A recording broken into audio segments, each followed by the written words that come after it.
അമ്മേ, വിഷമിക്കാതിരിക്കെ. ഞാൻ ഇപ്പൊ തന്നെ ആരെങ്കിലും സഹായത്തിനായി വിളിച്ചോണ്ട് വരാം. ദീപു, നീ ഒരു 5 മിനിറ്റ് അമ്മയുടെ അടുത്ത് തന്നെ ഇരിക്കണേ. ശരി ചേച്ചി, ഞാൻ ഇരിക്കാം.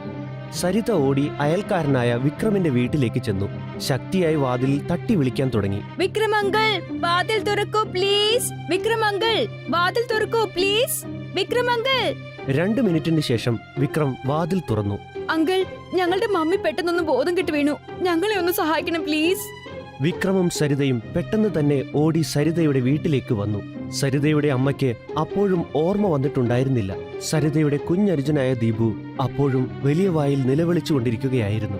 വിക്രം പെട്ടെന്ന് തന്നെ ആംബുലൻസ് വിളിച്ചു. ഉടനെ തന്നെ അവർ ഹോസ്പിറ്റലിലെത്തി. സരിതയുടെ അമ്മയെ അവിടെ അഡ്മിറ്റ് ചെയ്തു. അത് കഴിഞ്ഞ് സരിത പുറത്തൊരു ബെഞ്ചിലിരിക്കുമ്പോഴാണ് വിക്രം അടുത്തു വന്ന് പറഞ്ഞത്, മോളെ, നിനക്ക് കുഴപ്പമൊന്നുമില്ലല്ലോ? അങ്കിൾ, അമ്മയ്ക്ക് ഓർമ്മ വരാനായിട്ട് ഇനി എത്ര സമയം എടുക്കുമായിരിക്കും? ഡോക്ടർ പറഞ്ഞത് നിന്റെ അമ്മയ്ക്ക് ഹാർട്ട് ഡിസീസ് ആണെന്നാണ്. ഹൃദയത്തിന് ഓപ്പറേഷൻ ചെയ്യേണ്ടി വരും. ചിലപ്പോ 1 മാസമെങ്കിലും ഇവിടെ കിടക്കേണ്ടതായും വരും. അപ്പൊ ഇനി ഞങ്ങൾ എന്ത് ചെയ്യും അങ്കിൾ? എന്നെ കൊണ്ട് പറ്റുന്ന പോലെ ഞാൻ നിങ്ങളെ സഹായിക്കാം മോളെ. പക്ഷേ ഓപ്പറേഷന് ഒത്തിരി ചെലവുണ്ട്. അത്രയും പണം എന്റെ കയ്യിലുണ്ടാവില്ല. ഡോക്ടർ ഇന്ന് തന്നെ പണം അടക്കണമെന്നാ പറഞ്ഞിരിക്കുന്നത്. അല്ലെങ്കിൽ ചികിത്സ തുടങ്ങാനാവില്ലെന്ന്. പക്ഷെ നമ്മൾ ആ പണം എവിടെ നോപ്പിക്കും? സരിതയും വിക്രവും ഒരുമിച്ച് കൂട്ടിയിട്ട് പോലും ഓപ്പറേഷന്റെ പണം കണ്ടെത്താനായില്ല. ഡോക്ടർ സരിതയുടെ അമ്മയുടെ ചികിത്സയും തുടങ്ങിയില്ല. അതുകൊണ്ട് അവർ അമ്മയെ വീട്ടിലേക്ക് കൊണ്ടുവന്നു. എന്നാൽ അടുത്ത ദിവസം തന്നെ അമ്മയ്ക്ക് ഹൃദയാഘാതമുണ്ടായി. അങ്ങനെ ആ അമ്മ മരണപ്പെട്ടു. സരിതയും ദീപുവും ഈ ഭൂമിയിൽ തനിച്ചായി. കുഞ്ഞനുജനായ ദീപുവിന്റെ ഉത്തരവാദിത്തം മുഴുവൻ സരിതയുടേതായി മാറി. അവൾ നദീതീരത്തിരുന്നു കൊണ്ട് അവളുടെ ജീവിതത്തെപ്പറ്റി ആലോചിക്കാൻ തുടങ്ങി. എന്റെ ജീവിതത്തിൽ എന്തുകൊണ്ടാണ് ഇത്തരം പരീക്ഷണങ്ങൾ?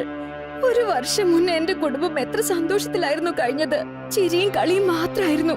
അച്ഛൻ രാത്രി ഓഫീസിൽ നിന്ന് തിരിച്ചു വരുമ്പോ ഞങ്ങൾക്കായി കളിപ്പാട്ടങ്ങൾ കൊണ്ടുവരുമായിരുന്നു.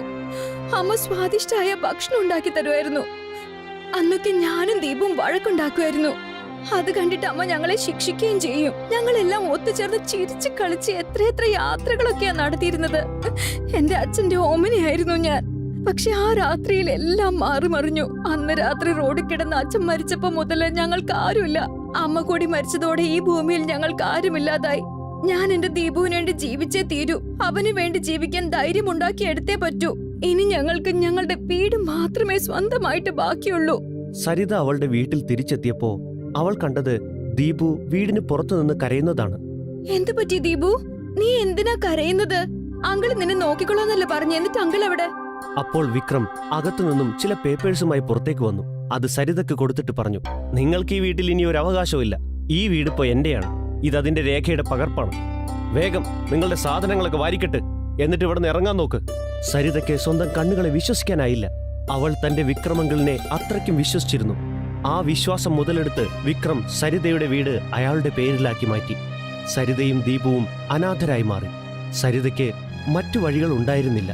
അവൾക്ക് വിക്രമിനോട് ഏറ്റുമുട്ടാൻ കഴിയുമായിരുന്നില്ല. അവൾ ദീപുവിനെയും കൂട്ടി വഴിയരികിൽ നിന്നു. ചേച്ചി, അമ്മയോ അച്ഛനോ എവിടെ പോയതാ? അവർ നമ്മളെ കൊണ്ടുപോകാൻ എന്താ വരാത്തെ? അവരെന്താ നമുക്ക് ഭക്ഷണമൊന്നും കൊണ്ടുവരാത്തത്? ചേച്ചി, എനിക്ക് നന്നായി വിശക്കുന്നുണ്ടോ. നീ വിഷമിക്കാതിരിക്കും ദീപു.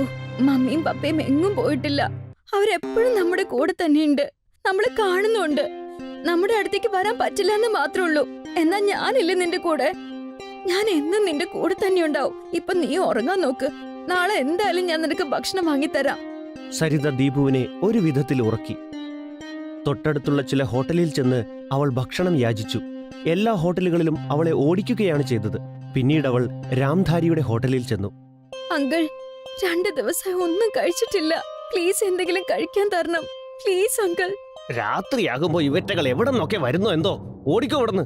ഞങ്ങളുടെ ഇവിടെ സൗജന്യ ഭക്ഷണമൊന്നും വിളമ്പുന്നില്ല കേട്ടോ, പിച്ചക്കാരി പെണ്ണ്. അതേസമയം ഈ കാര്യങ്ങളെല്ലാം ആ ഹോട്ടലിന്റെ മുതലാളി രാംധാരി കേൾക്കുന്നുണ്ടായിരുന്നു. അയാൾ വന്ന് സരിതയോട് ചോദിച്ചു, എന്തു പറ്റി മോളെ? രാത്രി ഇത്ര വൈകി നീ ഇവിടെ എന്താ ചെയ്യുന്നത്? ഞാനും എന്റെ അനിയനും 2 ദിവസമായിട്ട് പട്ടിണിയാ. എന്തെങ്കിലും കഴിക്കാൻ തരണേ. ശരി മോളെ, ഞാനിപ്പോ തരാം. നിങ്ങൾക്ക് നാണമാവില്ലേ ഇങ്ങനെ പാവപ്പെട്ട ആൾക്കാരെ ഓടിക്കാൻ? ചെല്ല്, വേഗം ചെന്ന് ഇവൾക്കുള്ള ഭക്ഷണം കൊണ്ട് കൊടുക്ക്. നീ പറയും മോളെ, എന്താ സംഭവിച്ചത്? സരിത രാംധാരിക്ക് നടന്നതെല്ലാം പറഞ്ഞു കൊടുത്തു. സരിതയുടെ കഥ കേട്ടിട്ട് രാംധാരിക്ക് അവളോട് അലിവ് തോന്നി. അയാൾ പറഞ്ഞു, പറയൂ, ഞാൻ നിനക്ക് എങ്ങനെയാണ് സഹായം ചെയ്യേണ്ടത്? എനിക്ക് സ്വന്തമായി കാശ് സമ്പാദിക്കണം. എന്റെ അമ്മ എനിക്ക് നല്ല പോലെ കുളിച്ചു ഉണ്ടാക്കാൻ പഠിപ്പിച്ചു തന്നിട്ടുണ്ട്. ഞാൻ അതുണ്ടാക്കി വിറ്റ് കാശ് സമ്പാദിക്കാനാണ് ആഗ്രഹിക്കുന്നത്. പക്ഷെ എന്റെ കയ്യിൽ അത് തുടങ്ങി വെക്കാനുള്ള സമ്പാദ്യമൊന്നും തന്നെ ഇല്ല. ഇക്കാര്യത്തിൽ നിങ്ങൾ എന്നെ സഹായിക്കുകയാണെങ്കിൽ ഞാൻ ഈ ഉപകാരം ജീവിതത്തിൽ ഒരിക്കലും മറക്കില്ല. രാംധാരി സരിതയ്ക്ക് കുറച്ച് കാശ് കൊണ്ടു കൊടുത്തു. എന്നിട്ട് പറഞ്ഞു, നിന്റെ ധൈര്യം അപാരം തന്നെ മോളെ. നീ ജീവിതത്തിൽ ഒരിക്കലും തോൽവി സമ്മതിക്കുന്നവളല്ല. അച്ഛനമ്മമാർ മരിച്ചു, പിന്നെ നിന്റെ അയൽവാസി നിന്നെ ചതിച്ച് സ്വത്തെല്ലാം തട്ടിയെടുത്തെങ്കിലും നീ ജീവിച്ചു കാണിക്കാൻ ആഗ്രഹിക്കുന്നു. ഞാൻ നിനക്ക് പൂർണ്ണ പിന്തുണ തരാം മോളെ. ഞാൻ ഇതെല്ലാം എന്റെ അനിയൻ ദീപുവിന് വേണ്ടി മാത്രാ ചെയ്യുന്നത്. അവനില്ലായിരുന്നുവെങ്കിൽ ഞാൻ എന്റെ ജീവൻ തന്നെ എപ്പോഴും അവസാനിപ്പിച്ചു കളയുമായിരുന്നു. ഞാൻ അങ്ങയോട് മറ്റൊരു കാര്യം കൂടി ചോദിച്ചോട്ടെ? ആ, ചോദിച്ചോളൂ. ഹോട്ടലിന്റെ പുറത്തായിട്ട് ഒരു പഴയ സൈക്കിൾ ഇരിക്കുന്നത് ഞാൻ കണ്ടു. ഇവിടെ ആവശ്യമില്ലെങ്കിൽ ഞാനത് എടുത്തോട്ടെ. ഞാൻ അതുപയോഗിച്ച് എന്റെ ചോലെ കുൽച്ചയുടെ ബിസിനസ് നടത്തിക്കൊള്ളാം. ശരി, ഞാൻ അത് റിപ്പയർ ചെയ്തിട്ട് നിനക്ക് നാളെ രാവിലെ തരാം. അങ്ങനെ രാംധാരിയുടെ സഹായത്തോടെ സരിത ചോലെ കുൽച്ച ഉണ്ടാക്കാൻ തുടങ്ങി. എന്നിട്ടത് സൈക്കിളിൽ കൊണ്ടു നടന്ന് വിൽക്കാനും തുടങ്ങി. അവൾ തന്റെ ചോലെ കുൽച്ചയുടെ പേര് രാംധാരി ചോലെ കുൽച്ച എന്നാക്കി. അവളുടെ ചോലെ കുൽച്ച വളരെ സ്വാദിഷ്ടമായിരുന്നു. ധാരാളം പേർ അത് കഴിക്കാനായി സരിതയെ വീട്ടിൽ വിളിക്കുമായിരുന്നു. രാംധാരി സരിതയുടെ ഈ പുരോഗതി കണ്ട് വളരെ സന്തുഷ്ടനായി. അദ്ദേഹം സരിതയുടെ കാര്യത്തിൽ അഭിമാനം കൊണ്ടു. സരിത രാംധാരിക്ക് തന്റെ മൂത്ത സഹോദരനോടുള്ള ബഹുമാനം കൊടുത്തിരുന്നു. കുറേശ്ശെയായി രാംധാരിയിൽ നിന്ന് വാങ്ങിയ പണം അവൾ തിരികെ കൊടുത്തു. സമ്പാദിക്കുന്ന കാശുകൊണ്ട് അവൾ ദീപുവിനെ നല്ലൊരു സ്കൂളിൽ അയച്ച് പഠിപ്പിച്ചു. അങ്ങനെ അവന് നല്ല വിദ്യാഭ്യാസം കിട്ടി. സരിത 18 വർഷത്തോളം തന്റെ സൈക്കിളിൽ ചോലെ കുൽച്ച വിറ്റുകൊണ്ടിരുന്നു. അവളുടെ സഹോദരൻ ദീപു നന്നായി പഠിച്ചു വളർന്ന് വലിയൊരു ഓഫീസറായി മാറി. ദീപു സരിതയെ അമ്മയെപ്പോലെ തന്നെയാണ് കണ്ടിരുന്നത്. തന്റെ എല്ലാ വളർച്ചയ്ക്കും കാരണക്കാരിയായ ചേച്ചിയെ അവൻ അത്രയ്ക്ക് സ്നേഹിച്ചിരുന്നു. ദീപു ഓഫീസറായതിനു ശേഷവും സരിത തന്റെ ചോലെ കുൽച്ചയുടെ കച്ചവടം നിർത്തിയില്ല. കാരണം അതുകൊണ്ട് തന്നെയാണ് അവൾ സ്വന്തം കാലിൽ നിൽക്കാൻ പഠിച്ചത്. അവളുടെ ചോലെ കുൽച്ച ആ പട്ടണത്തിൽ മാത്രമല്ല മറ്റു സ്ഥലങ്ങളിലും പ്രശസ്തമാവാൻ തുടങ്ങി. മറ്റു പല സ്ഥലങ്ങളിൽ നിന്നും സരിതയുടെ ചോലെ കുൽച്ച കഴിക്കാൻ ആളുകൾ വന്നുകൊണ്ടേയിരുന്നു. ഒരു നാട്ടില് സോനം എന്ന പേരുള്ള പെൺകുട്ടി ആശുപത്രിയുടെ വെളിയിൽ കടല വിൽക്കുമായിരുന്നു. നല്ല ചൂടുള്ള കടല വാങ്ങിച്ചോളൂ. നല്ല ചൂടുള്ളതും രുചിയുള്ള കടലയാണ് ചേട്ടാ, വാങ്ങിച്ചോളൂ. ചൂടുള്ള കടല നല്ല മസാല ചേർത്തിട്ടുണ്ടേ, വാങ്ങിച്ചോളൂ ചേട്ടാ. നല്ല രുചിയുള്ള കടല ചേട്ടാ, വില കുറച്ച കടല വാങ്ങിച്ചോളൂ. സോനമിന്റെ കടല എല്ലാവരും വാങ്ങി കഴിക്കുമായിരുന്നു. ആശുപത്രിയിൽ വരുന്ന ആൾക്കാര് ആരോഗ്യം പ്രാപിച്ച് തിരിച്ചു വരുമ്പോ ഒരു പ്രാവശ്യമെങ്കിലും അവര് സോനമിന്റെ കടല വാങ്ങി കഴിക്കും. ആശുപത്രിയുടെ വെളിയില് പിങ്കി എന്ന പേരുള്ള പെൺകുട്ടി പപ്പടം വിൽക്കുന്നുണ്ടായിരുന്നു. പിങ്കിയുടെ പപ്പടത്തിന് വിൽപ്പന കുറവായിരുന്നു. അതുകൊണ്ട് അവൾക്ക് സോനം ഒട്ടും ഇഷ്ടമല്ലായിരുന്നു. അവളുടെ നല്ല രുചിയുള്ള കടല എല്ലാം പഴയ കടലയായിരിക്കും. അവള് കൊണ്ടുവരുന്ന ഈ കടല എത്ര പഴയതാന്ന് ആർക്കറിയാം. ഈ പെണ്ണിന്റെ ഒരു കാര്യം, എന്റെ കടല എന്തായാലും നിന്റെ ഉണങ്ങിയ പപ്പടത്തിനേക്കാൾ നല്ലതായിരിക്കും. സത്യം പറ, എത്ര ദിവസമായി നീ കുളിച്ചിട്ട്? സോനം വൈകുന്നേരം തിരിച്ചു വന്നതിന് ശേഷം സുഖമില്ലാത്ത പ്രായമായ അവളുടെ അമ്മയെ നോക്കുമായിരുന്നു. എന്നിട്ട് അന്ന് നടന്ന കാര്യങ്ങളെല്ലാം പറയും. അമ്മേ, ഇന്നൊരു പണക്കാരൻ കടല മേടിക്കാൻ വന്നപ്പോ 100 രൂപയുടെ ടിപ്പാ തന്നേ. ടിപ്പ് എന്ന് പറഞ്ഞാൽ ആർക്കെങ്കിലും സന്തോഷം തോന്നുമ്പോ കുറച്ച് കൂടുതൽ പൈസ തരുന്നതിനെയാണ് ടിപ്പ് എന്ന് പറയുന്നത്. മോളെ, നീ വിവാഹം കഴിക്കാൻ ഒരു ചെറുക്കനെ കണ്ടുപിടിക്ക്. ഇവിടുന്ന് എഴുന്നേറ്റ് പോകാൻ എന്നെ കൊണ്ട് പറ്റില്ലെന്നറിയാലോ. ആദ്യം നിങ്ങൾ പഴയ ആരോഗ്യം വീണ്ടെടുക്ക്, അതിനുശേഷം ഞാൻ കല്യാണം കഴിച്ചോളാം. സോനമിന്റെ അമ്മയുടെ ആരോഗ്യം ദിവസം കൂടുന്തോറും മോശമായിക്കൊണ്ടിരുന്നു. ഒരു ദിവസം അവൾക്ക് അവളുടെ അമ്മയും കൊണ്ട് ആശുപത്രി പോകേണ്ടി വന്നു. ഇത് കണ്ടപ്പോൾ പിങ്കിക്ക് ഒരുപാട് സന്തോഷം തോന്നി. ഈ സോനമിന്റെ അമ്മ ആശുപത്രിയിലാ. ഇനി കടല വിൽക്കാനൊന്നും അവൾക്ക് വരാൻ പറ്റില്ല. ഇനി കടല വിൽക്കുന്ന പരിപാടി ഞാൻ തുടങ്ങട്ടെ. ഇങ്ങനൊരു അവസരം ഇനി എനിക്ക് കിട്ടാൻ പോകുന്നില്ല. പിങ്കി പപ്പടം വിൽപ്പന നിർത്തി. എന്നിട്ട് അവള് കടല വിറ്റു. പക്ഷെ പിങ്കി ഉണ്ടാക്കിയ കടലയുടെ രുചി ആർക്കും ഇഷ്ടപ്പെട്ടില്ല. എന്നിട്ട് അവളുടെ പപ്പടം വ്യാപാരം പോലെ കടലയും വളരെ കുറച്ചായിരുന്നു വിൽപ്പന. സോനമിന്റെ അമ്മയുടെ ആരോഗ്യം പഴയതുപോലായി. കടല വിൽക്കാൻ സോനം പിന്നെയും അവിടെ എത്തി. സോനം തിരിച്ചു വന്ന ഉടൻ തന്നെ അവളുടെ കടല കഴിക്കാൻ ആൾക്കൂട്ടമായിരുന്നു. ഞാൻ കടല വിറ്റപ്പം ആർക്കും കഴിക്കണ്ടായിരുന്നല്ലോ. എന്നിട്ട് ഈ വൃത്തികെട്ട പെണ്ണ് കടല വിറ്റപ്പം ആൾക്കാര് മേടിച്ചാ കഴിക്കുന്നത്. ഇവിടെയും ഇവിടെ കടല കഴിക്കാൻ വരുന്ന ആൾക്കാരെ പാഠം പഠിപ്പിക്കണം. പിങ്കി ആരും കാണാതെ സോനമിനെ പിന്തുടരുന്നുണ്ടായിരുന്നു. ഒരു ദിവസം സോനം അവളുടെ കടലയുടെ കൊട്ട പുറത്തു വെച്ചിട്ട് ടോയ്ലറ്റ് ഉപയോഗിക്കാൻ പോയപ്പോ പിങ്കി അവളുടെ കടലയില് ചൊറിയുടെ മരുന്നിട്ടു. അന്ന് വൈകിട്ട് ആ കടല കഴിച്ച ആൾക്കാര് വളരെ ബുദ്ധിമുട്ടലായി. ഈ പെണ്ണുണ്ടാക്കിയ കടല കഴിച്ചിട്ടാണ് ദേഹം മുഴുവനും ചൊറിയുന്നേ. ഇവിടെ ഇവിടെ നിന്ന് ഓടിച്ചു വിട്. ആൾക്കാര് സോനമിനെ ആ സ്ഥലത്തുനിന്ന് ഓടിച്ചു വിട്ടു. ഇതെല്ലാം കണ്ടപ്പം പിങ്കിക്ക് ഒരുപാട് സന്തോഷം ഉണ്ടായി. ഇനി നീ എന്ത് ചെയ്യുമെന്ന് കാണണം. സോനം വീർപൂർ പോകുന്ന റോഡിന്റെ വഴിയിരുന്ന് ഒരുപാട് കരഞ്ഞു. ഇനി അമ്മയുടെ ചികിത്സ ഞാൻ എങ്ങനെ നടത്തും? സോനമിന്റെ അടുത്ത് പ്രായമായ ഒരു സ്ത്രീ ആഹാരം ചോദിച്ചു വന്നു. മോളെ, നിന്റെ കൊട്ടയ്ക്കകത്തിന്ന് കുറച്ച് കടല എനിക്ക് തരണേ. എനിക്ക് നല്ല വിശപ്പുണ്ട് മോളെ. അമ്മേ, ഈ കടലയൊന്നും കഴിക്കല്ലേ. ഇതിൽ ആരാണ്ട് ഏതാണ്ട് ചേർത്തിട്ടുണ്ട്. എന്റെ കയ്യിൽ 100 രൂപയുണ്ട്. വേണമെങ്കിൽ അത് കൊണ്ടുപോയിക്കോ. എവിടുന്നെങ്കിലും ആഹാരം മേടിച്ചു കഴിച്ചാ മതി. സോനം ആ പ്രായമായ സ്ത്രീക്ക് കയ്യിലിരുന്ന 100 രൂപ എടുത്തു കൊടുത്തു. ആ പ്രായമായ സ്ത്രീ കടലയുടെ മുകളിൽ കൈയൊന്ന് വെച്ചു. ഒരു തിളക്കം മാത്രമേ കണ്ടുള്ളൂ. ആ പ്രായമായ സ്ത്രീ അവിടുന്ന് പോയി. ചൊറിമരുന്നുള്ള കടലയുമായിട്ട് സോനം വീട്ടിലെത്തി. നടന്ന സംഭവമെല്ലാം അവള് അമ്മയോട് പറഞ്ഞു. ഇങ്ങ് തന്നെ, 1 സ്പൂണ് കടല ഞാൻ കഴിച്ചു നോക്കട്ടെ. ഇത് കാരണം ഞാൻ ചൊറിവോ ഇല്ലയോ എന്ന് പറയാൻ പറ്റുമല്ലോ. അമ്മ 1 സ്പൂണ് കടല കഴിച്ചു നോക്കി. കടല കഴിച്ച ഉടൻ തന്നെ അമ്മയ്ക്ക് പഴയ ആരോഗ്യം തിരിച്ചു കിട്ടി. മോളെ, എനിക്ക് പഴയ പോലെ ക്ഷീണമൊന്നും തോന്നുന്നില്ല. എനിക്ക് എന്റെ ദേഹത്ത് ചൊറിച്ചില് തോന്നുന്നില്ല. നിനക്കെന്തോ തെറ്റ് പറ്റിയിട്ടുണ്ടെന്നാ എനിക്ക് തോന്നുന്നത്. മനസ്സിലായോ? നീ ഈ കടല തന്നെ നാളെ വിൽക്കാൻ കൊണ്ടുപോയിക്കോ.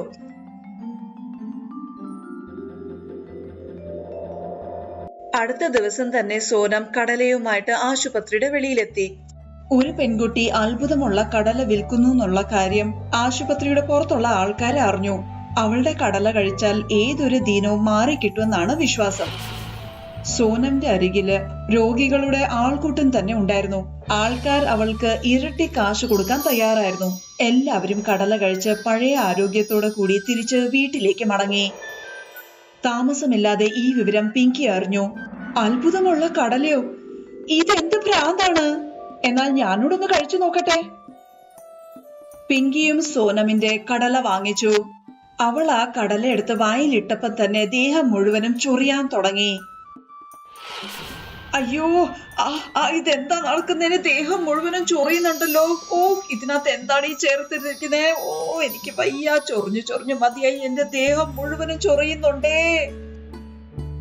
സോനം നോക്കിയപ്പം 100 രൂപ കൊടുത്ത ആ പ്രായമായ സ്ത്രീ ദൂരെ നിന്ന് എവരെ നോക്കി ചിരിക്കുന്നുണ്ടായിരുന്നു. സോനമിന് മനസ്സിലായി, അത്ഭുതമുള്ള കടല പ്രായമായ ആ സ്ത്രീ കാണിച്ച അത്ഭുതമാണെന്ന്. പ്രായമായ സ്ത്രീ പിങ്കിയുടെ അരികിൽ ചെന്നു. എന്നിട്ട് അവളോട് പറഞ്ഞു, ഇനി നീ മേലാൽ ആരെങ്കിലും ആഹാരത്തില് ആവശ്യമില്ലാത്ത സാധനങ്ങൾ ചേർക്കാൻ പോകുമോ? നീ എനിക്ക് വാക്ക് തരാമെങ്കിൽ ഈ ചൊറിച്ചിലെല്ലാം ഞാൻ ഇപ്പൊ തന്നെ മാറ്റി തരാം. ഇല്ല, പെട്ടെന്ന് എന്റെ ചൊറിച്ചിൽ എങ്ങനെയൊന്നും മാറ്റി തരാം. ഞാൻ നിങ്ങൾക്ക് വാക്ക് തരാം. ഇനി മേലാല് ഈ കാണിച്ചതുപോലെ ഒന്നും ആരോടും ഞാൻ കാണിക്കാൻ പോകുന്നില്ല. പെട്ടെന്നാകട്ടെ. ആ സ്ത്രീ പിങ്കിയുടെ ചൊറിച്ചിൽ മാറ്റി ശരിയാക്കി. എന്നിട്ട് അവിടുന്ന് മാഞ്ഞുപോയി. രാമു എന്ന പേരുള്ള പാവപ്പെട്ട ആള് അയാളുടെ മകൾ വൈശാലിയോടൊപ്പം താമസിക്കുന്നുണ്ടായിരുന്നു. രാമുവിനിപ്പം വയസ്സായി. മകളെ കുറിച്ച് ഓർത്ത് അയാൾ ഒരുപാട് വിഷമിക്കുമായിരുന്നു. അച്ഛാ, ഈ മരുന്നൊന്ന് കുടിച്ചേ. മോളെ, നീ എന്നോട് ക്ഷമിക്കണം. എനിക്ക് തീരെ സുഖമില്ലാത്തത് കൊണ്ട് നിനക്ക് നല്ലൊരു ബന്ധം എന്നെ കൊണ്ട് കണ്ടുപിടിക്കാൻ പറ്റിയില്ല. എത്രയോ വർഷങ്ങളായിട്ട് ഞാൻ ഓരോരുത്തരുടെ വീട്ടില് ഒരു വേലക്കാരനെ പോലെ ജോലി എടുത്തത്. അത്രയും വർഷം കൊണ്ട് ഞാൻ നിന്നെ വിവാഹം കഴിപ്പിക്കാൻ നല്ലൊരു ചെറുക്കനെ കണ്ടുപിടിച്ചായിരുന്നു എത്ര നന്നായിരുന്നേനെ. അച്ഛാ, എന്റെ വിവാഹത്തെക്കുറിച്ച് ഓർത്ത് എന്തിനാണ് നിങ്ങൾ ഇത്രയും വിഷമിക്കുന്നത്? ഞാൻ വിവാഹം കഴിക്കാൻ ആഗ്രഹിക്കുന്നില്ല. കാരണം എനിക്ക് നിങ്ങളെ പിരിഞ്ഞു പോകേണ്ട. ഒരു ദിവസം വൈശാലി വെള്ളം നിറയ്ക്കാൻ കിണറ്റിന്റെ അരികിൽ പോയി. വൈശാലി തിരിച്ചു വന്നപ്പം രാമു മരിച്ചു കിടക്കുന്നതായിരുന്നു അവള് കണ്ടത്. അച്ഛ കണ്ണൊന്ന് തുറക്ക്. എന്നെ വിട്ടേച്ച് നിങ്ങൾക്ക് പോകാൻ കഴിയില്ല അച്ഛ. രാമുവിന്റെ അരികിൽ ഒരു ശിരോവസ്ത്രം വെച്ചിട്ടുണ്ടായിരുന്നു. അതിന്റെ അടിയില് വൈശാലിക്ക് എഴുതിയ ഒരു കത്തും. വൈശാലി ആ കത്ത് തുറന്നു വായിച്ചു. മോളെ, നിനക്ക് തരാനായിട്ട് എന്റെ കയ്യിൽ ഒന്നുമില്ല. സമ്പാദ്യം എന്ന് പറയാൻ അത്ഭുതമുള്ള ഈ ശിരോവസ്ത്രം മാത്രമേ ഉള്ളൂ. ഇത് മാത്രമാണ് ഞാൻ നിനക്ക് തന്നിട്ട് പോകുന്നത്. ഇത് ഉപയോഗിച്ചാൽ നിനക്ക് നിന്റെ രൂപം മാറ്റാം. പക്ഷേ ഇതിനെ അത്യാവശ്യ സമയത്ത് മാത്രമേ ഉപയോഗിക്കാൻ പാടുള്ളൂ. പിന്നെ ഒരു കാര്യം മാത്രം നീ പ്രത്യേകം ഓർത്തു വെക്കണം. അത്ഭുതമുള്ള ഈ ശിരോവസ്ത്രത്തിന്റെ പ്രഭാവം രാവിലെ മാത്രമേ കാണുള്ളൂ. അത്ഭുതമുള്ള ശിരോവസ്ത്രം എന്റെ രൂപം എന്റെ അച്ഛനെ പോലെ മാറ്റണേ. വൈശാലിയുടെ രൂപം രാമുവായിട്ട് മാറി. കുറച്ചു ദിവസങ്ങൾക്ക് ശേഷം വൈശാലിയുടെ വീട്ടില് കഴിക്കാൻ ആഹാരം തീർന്നു. സാധനങ്ങൾ മേടിക്കാൻ അവളുടെ കയ്യിൽ പണവുമില്ല. ഇനി ഞാൻ എന്തു ചെയ്യും? അത്ഭുതമുള്ള ഈ ശിരോവസ്ത്രത്തിന് രൂപം മാത്രമല്ല മാറ്റാൻ കഴിയൂ, പണം ഉണ്ടാക്കി തരാൻ കഴിയില്ല. എവിടെങ്കിലും ഒരു ജോലി അന്വേഷിക്കുന്നതായിരിക്കും നല്ലത്. പക്ഷേ ഒരു പെണ്ണിന് ആരാണ് ജോലി തരാൻ പോകുന്നേ? അതുകൊണ്ട് ഞാനൊരു ചെറുക്കന്റെ രൂപത്തിലേക്ക് മാറാം. ശിരോവസ്ത്രം ധരിച്ച് വൈശാലി ഒരു ചെറുക്കനായിട്ട് മാറി. എന്നിട്ട് ഒരു ജോലി അന്വേഷിച്ച് പുറത്തുപോയി. അന്വേഷിച്ച് വൈശാലി സീതാനഗറിൽ ചെന്നെത്തി. അതെ, ഇവിടെ നിങ്ങൾക്ക് ജോലിക്ക് ആളെ ആവശ്യമുണ്ടോ? എന്താണ് നിന്റെ പേര്? എന്റെ പേര് വൈശാലി. അല്ല, വിശാൽ എന്നാണ്. അങ്ങനെ വൈശാലിക്ക് വലിയൊരു തുണി വ്യാപാരിയുടെ സ്ഥാപനത്തിൽ ഒരു ജോലി കിട്ടി. വൈശാലി ജോലിയിൽ ഒരുപാട് അധ്വാനിക്കുമായിരുന്നു. കടയില് തുണി മേടിക്കാൻ വരുന്ന ആൾക്കാരുമായിട്ട് മര്യാദയോടെ സംസാരിക്കുമായിരുന്നു. ഈ വിശാൽ കടയിൽ വന്നതിന് ശേഷം എനിക്ക് ഇവിടെ ശരിക്കും ലാഭം ഉണ്ടായിട്ടുണ്ട്. ഇനി ഇവനുള്ള ശമ്പളം ഞാൻ അങ്ങ് കൂട്ടാം. വൈശാലി ശ്രദ്ധയോടെ സൂര്യൻ അസ്തമിക്കുന്നതിന് മുമ്പേ നേരെ തിരിച്ച് കടയിൽ നിന്ന് വീട്ടിലേക്ക് വരും. കാരണം സൂര്യൻ അസ്തമിക്കുമ്പോ ശിരോവസ്ത്രത്തിന്റെ അത്ഭുതം തീർന്നു പോകും. അവൾ അവളുടെ പഴയ പെണ്ണിന്റെ രൂപത്തിലേക്ക് മാറുമായിരുന്നു. കുറച്ചു മാസങ്ങൾ പ്രശ്നങ്ങളൊന്നുമില്ലാതെ കഴിച്ചുകൂട്ടി. വൈശാലി നന്നായിട്ട് സമ്പാദിക്കാനും തുടങ്ങി. പക്ഷെ തുണിക്കടക്കാരന്റെ മകൾ വിശാലിനെ ഒരുപാട് ഇഷ്ടപ്പെടാൻ തുടങ്ങിയപ്പോഴാണ് പ്രശ്നങ്ങളുടെ തുടക്കം. വ്യാപാരിയുടെ മകൾ സന്ധ്യ അച്ഛൻ ആഹാരം കൊടുക്കാൻ വേണ്ടി ഉച്ചനേരത്ത് കടയിലേക്ക് വരുമായിരുന്നു. വിശാൽ, നീ ആഹാരം കഴിച്ചോ? അതെ, ഞാൻ വീട്ടിൽ നിന്ന് കഴിച്ചിട്ടാണ് വരുന്നത്. പിന്നെ തിരിച്ചു വീട്ടിലേക്ക് പോയിട്ട് കഴിക്കും. നിനക്ക് സമ്മതമാണെങ്കിൽ വീട്ടിൽ നിന്ന് വരുമ്പോ ഞാൻ നിനക്ക് വേണ്ടി ആഹാരം കൊണ്ടുവരാം. അല്ല, ഞങ്ങളുടെ വീട് കാണാൻ നിനക്ക് എന്നോടൊപ്പം വരാൻ പറ്റുമോ? ഇല്ല, എനിക്കിപ്പോ വരാൻ കഴിയില്ല. ഇപ്പൊ കടയില് ഒരുപാട് ആൾക്കാര് വരും. നീ പോയിട്ട് വാ വിശാൽ. ഇവിടെ വരുന്ന ആൾക്കാരെ ഞാൻ നോക്കിക്കോളാം. വിശാലിന്റെ വിവാഹം അയാളുടെ മകളുമായിട്ട് നടക്കണമെന്ന് വ്യാപാരിക്കും ആഗ്രഹമുണ്ടായിരുന്നു. അന്ന് വൈശാലിക്ക് സന്ധ്യയോടൊപ്പം അവരുടെ വീട് കാണാൻ പോകേണ്ടി വന്നു. വ്യാപാരിയുടെ വീട് ഒത്തിരി വലിയതായിരുന്നു. വൈശാലി വീട് മുഴുവനും കണ്ടു വന്നപ്പം വൈകുന്നേരമായി. സൂര്യൻ ഏകദേശം അസ്തമിക്കാറായി. എനിക്ക് തിരിച്ചു പോകാൻ സമയമായി. പക്ഷേ നീ വീട് മുഴുവനും കണ്ടു തീർന്നിട്ടില്ലല്ലോ. ഞാൻ പിന്നീട് എപ്പോഴെങ്കിലും വന്നോളാം. തൽക്കാലം ഞാൻ പോകട്ടെ. വേണമെങ്കിൽ രാത്രി ഇവിടെ തന്നെ തങ്ങാം. ഇല്ല, എനിക്ക് തിരിച്ചു പോയേ പറ്റൂ. ആ വീട്ടിൽ നിന്ന് ഓടാൻ തുടങ്ങിയ വൈശാലി നേരെ അവളുടെ വീട്ടിൽ വന്നിട്ടാണ് നിന്നത്.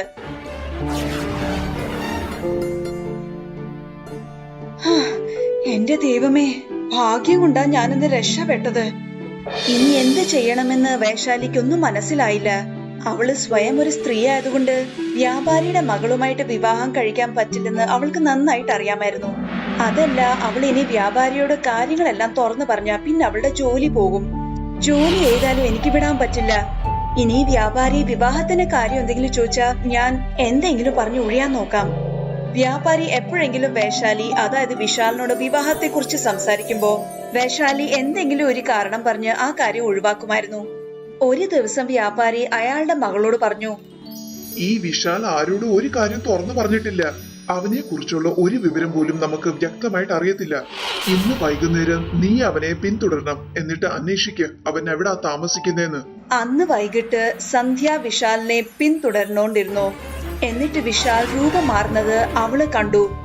സന്ധ്യയുടെ മനസ്സ് വല്ലാണ്ട് തകർന്നുപോയി. കണ്ട കാര്യങ്ങളെല്ലാം സന്ധ്യ അവളുടെ അച്ഛനോട് പറഞ്ഞു. ഇതൊക്കെ എങ്ങനെ സംഭവിച്ചു? അടുത്ത ദിവസം വൈശാലി വിശാലിന്റെ രൂപത്തിൽ ജോലി സ്ഥലത്തെത്തിയപ്പോ വ്യാപാരി അവനോട് പറഞ്ഞു, നീ ആരാണ്? പെണ്ണോ അതോ ചെറുക്കനോ? മര്യാദയ്ക്കെല്ലാം തുറന്നു പറഞ്ഞു, ഇല്ലെങ്കിൽ എന്നെ ചതിച്ചു എന്ന് പറഞ്ഞ് ഞാൻ നിന്നെ ജയിലിലാക്കും. വൈശാലി അവളുടെ ശിരോവസ്ത്രം ഊരി അവളുടെ പഴയ രൂപത്തിൽ വന്നു. എന്നിട്ട് ഒരുപാട് കരഞ്ഞു.